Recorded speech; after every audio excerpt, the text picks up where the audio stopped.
গুরুদেব, আমি জানতে চাই বিয়ে আসলে কি? কেন মানুষ বিয়ে করে? কেন আমাকে বিয়ে করতে হবে? আমি কাকে জন্য করব এই বিয়ে?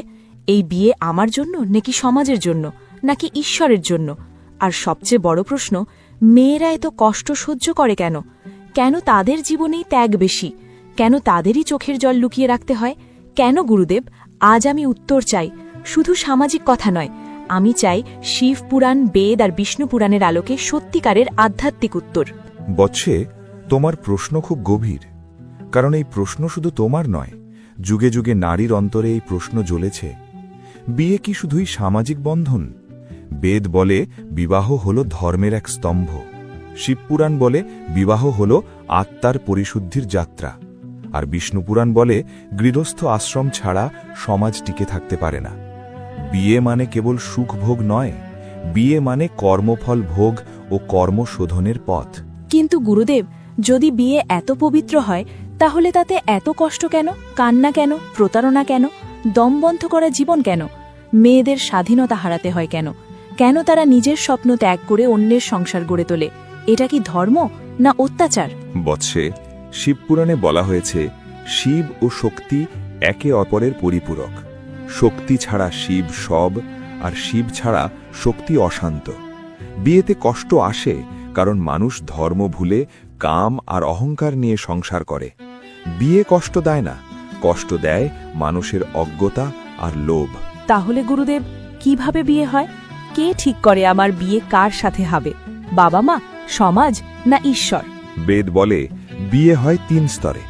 প্রথম স্তর সামাজিক, যেখানে পরিবার মিলিয়ে দেখে। দ্বিতীয় স্তর কর্মফল, যেখানে পূর্বজন্মের ঋণ জড়িত। আর তৃতীয় স্তর ঈশ্বরের সংকল্প। বিষ্ণুপুরাণে বলা হয়েছে, যাকে তুমি স্বামী বা স্ত্রী হিসাবে পাও, সে তোমার পূর্বজন্মের কর্মেরই ফল। কেউ আসে ঋণ শোধ করতে, কেউ আসে ঋণ নিতে। গুরুদেব, তাহলে ভালোবাসা কোথায়? অনুভূতি কোথায়? হৃদয়ের কথা কোথায়? বৎসে, ভালোবাসা জন্মায় দায়িত্ব থেকে। বিষ্ণুপুরাণ বলে প্রেম যদি শুধু অনুভূতি হয় তা ক্ষণস্থায়ী, কিন্তু প্রেম যদি ধর্ম হয় তা চিরস্থায়ী। বিয়ে অনুভূতির ওপর দাঁড়ালে ভেঙে যায়, আর ধর্মের ওপর দাঁড়ালে সহ্য শেখায়। কিন্তু গুরুদেব, মেয়েদেরই কেন সহ্য করতে শেখানো হয়? কেন পুরুষের জন্য একই নিয়ম নেই? বৎসে, এই প্রশ্নেই সমাজের পাপ লুকিয়ে আছে।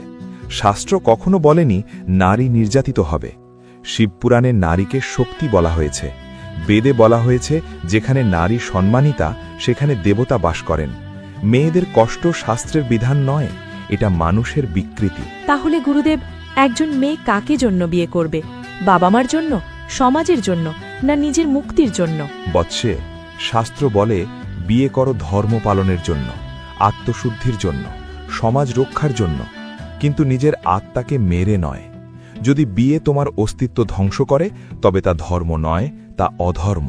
গুরুদেব, যদি বিয়ে ভেঙে যায়, যদি সম্পর্ক টিকে না থাকে, তাহলে কি নারী পাপী? বিষ্ণুপুরাণ স্পষ্ট বলে, যেখানে অধর্ম সেখানে বিচ্ছেদ পাপ নয়। পাপ হল অন্যায় সহ্য করে অন্যায়কে শক্তি দেওয়া।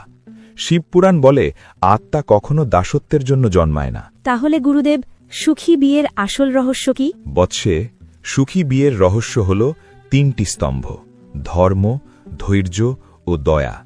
যেখানে স্বামী স্ত্রীকে শক্তি ভাবে, স্ত্রী স্বামীকে আশ্রয় ভাবে, সেখানে সংসার তীর্থে পরিণত হয়। গুরুদেব, শেষ প্রশ্ন, যদি আমি বিয়ে না করি, তবে কি আমি অসম্পূর্ণ? বেদ বলে সব আত্মার পথ এক নয়। কেউ গৃহস্থ হয়ে মুক্তি পায়, কেউ সন্ন্যাসে মুক্তি পায়। বিয়ে না করলে তুমি অসম্পূর্ণ নও। অসম্পূর্ণ তখনই হও যখন তুমি নিজের আত্মার কথা শোনো না। গুরুদেব, আজ বুঝলাম বিয়ে বাধ্যবাধকতা নয়, বিয়ে একটি সাধনা।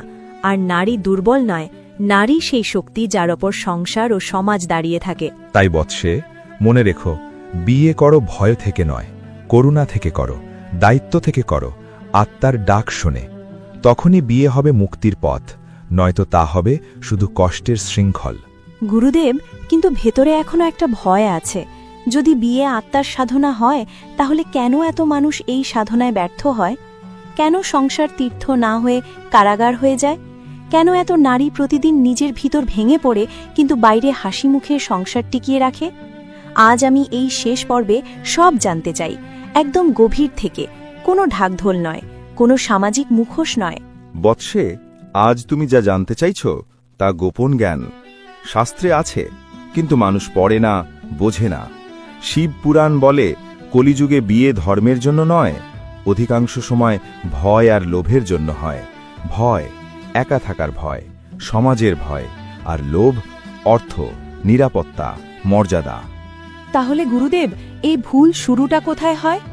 বেদ বলে যখন বিয়ের আগে আত্মাকে প্রস্তুত করা হয় না, তখনই পতন শুরু হয়। ছেলে মেয়েকে শেখানো হয় না সংসার মানে ত্যাগ, দায়িত্ব ও সংযম। শেখানো হয় শুধু মানিয়ে নিতে, শেখানো হয় বিশেষ করে নারীকে। তাই বিয়ে শুরু হয় অসমতায়। গুরুদেব, নারীর ভাগ্য কি তবে সহ্য করাই? না বৎসে, কখনোই না। বিষ্ণু পুরাণ স্পষ্ট বলে স্ত্রী সংসারের দাসী নয়, সে সহধর্মিণী। সহ মানে সমান, ধর্ম মানে দায়িত্ব। নারীর কষ্ট ঈশ্বরের ইচ্ছা নয়, এটা সমাজের পাপের ফল। তবুও গুরুদেব, কেন ঈশ্বর নীরব থাকেন যখন নারীরা কাঁদে? শিব পুরাণ বলে ঈশ্বর নীরব থাকেন না, মানুষ তার কণ্ঠ শুনতে চায় না। ঈশ্বর বিবেকের মাধ্যমে কথা বলেন। যখন অন্যায় সহ্য করা হয়, তখন অধর্ম শক্তিশালী হয়। তাহলে গুরুদেব, একজন মেয়ে কি করবে যদি তার বিয়ে কষ্টের হয়? বৎসে, 3টি পথ আছে। প্রথম, সংশোধন, যেখানে দুজনেই পরিবর্তনে রাজি। দ্বিতীয়, সহনশীলতা, যেখানে কষ্ট সাময়িক। এবং তৃতীয়, বিচ্ছেদ, যেখানে আত্মা ধ্বংস হয়। শাস্ত্র বলে তৃতীয় ক্ষেত্রে বিচ্ছেদ অধর্ম নয়, আত্মরক্ষা। এই কথা সমাজ মানে না গুরুদেব। সমাজ আগে সত্য মানেনি, সতীকে পুড়িয়েছে সমাজ। আগে সত্য মানেনি, নারী শিক্ষা বন্ধ করেছে। শাস্ত্র সমাজের ভুলের দায় নেয় না। গুরুদেব, পুরুষের দায়িত্ব কোথায়? বেদ বলে যে পুরুষ স্ত্রীকে কষ্ট দেয় সে নিজের ধর্ম নষ্ট করে। শিব পুরাণ বলে যে পুরুষ শক্তিকে অপমান করে সে নিজের পতন ডেকে আনে। সংসার ভাঙে নারীর চোখের জলে। তাহলে গুরুদেব, সুখী দাম্পত্যে ঈশ্বর কিভাবে বাস করেন? যেখানে স্বামী স্ত্রীর সম্মান রক্ষা করে, স্ত্রী স্বামীর বিশ্বাস রক্ষা করে, সেখানে বিষ্ণু গৃহে বিরাজ করেন। শিব সেখানে বৈরাগ্য দেন, শক্তি সেখানে সহনশীলতা দেন। শেষ প্রশ্ন গুরুদেব, এই জন্মে যদি সুখী বিয়ে না পাই, তবে কি আমার জীবন বৃথা? বৎসে, জীবন বৃথা হয় না, কোনো জন্মই বৃথা নয়। বেদ বলে প্রত্যেক আত্মা নিজের মুক্তির পথে চলছে, কেউ গৃহস্থ হয়ে, কেউ একা থেকে। সুখী বিয়ে না পেলেও তুমি ঈশ্বরের কাছে ব্যর্থ নও। এই বুঝলাম গুরুদেব, বিয়ে আমার পরিচয় নয়, আমার আত্মা আমার পরিচয়। এই বোধই মুক্তি বৎসে। মনে রেখো, বিয়ে করো, সচেতন হয়ে করো, সম্মান পেয়ে করো, ভয় থেকে নয়, সমাজের চাপে নয়, আত্মার সম্মতিতে করো। তাহলেই বিয়ে হবে আশ্রম, না হলে তা হবে শিক্ষা। এই শিক্ষা আমি সব নারীর কাছে পৌঁছে দিতে চাই। তাই হোক বৎসে, এই জ্ঞান যে শুনবে তার চোখ খুলবে, আর যে বুঝবে সে আর অন্যায় সহ্য করবে না। এই দিয়েই আমাদের কথার সমাপ্তি।